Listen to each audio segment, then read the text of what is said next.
Regenerative agriculture, in very simple terms, is a form of agriculture that regenerates and restores the land while farming it. I think a lot of us are very close to building lives of meaning and purpose, but there's one missing link that we've undervalued, and that is a life of reconnection. Not only to each other, but to the force of nature, and our human force of nature and influence within it. And I didn't even know what that meant until we started, farming.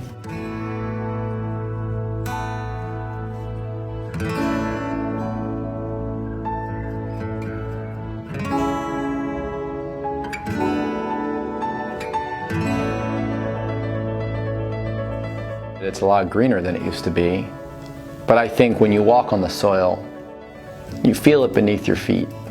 When you walk now, it feels like you're walking on a sponge, whereas before it felt like a parking lot.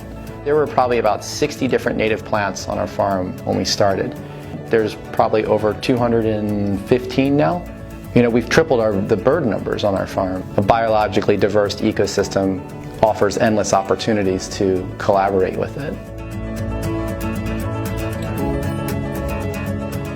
I don't think it's a question of whether or not can it feed the world. We better hope it does. Because I don't know how we're going to feed the world without soil, without nutrient-dense food. It is the main preventer of degenerative diseases. The nutrient density of the food that you eat is a preventative form of healthcare.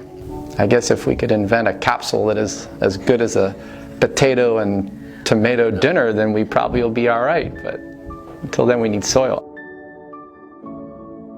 I really hope what this film does is, gives people of all ages a new lens with which to view nature. It's not trying to hurt us, it's trying to keep us alive. And we just have to spend a little bit more time trying to understand the 4.5 billion year head start that it has on us.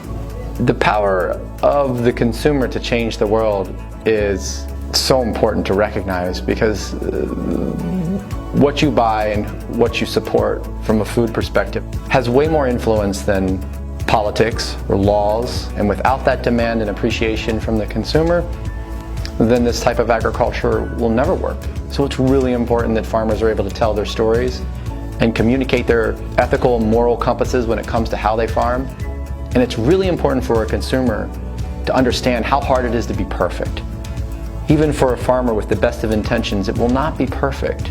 But these are steps towards solving a very complex issue. But that vote of confidence with the purchase is what's going to drive it.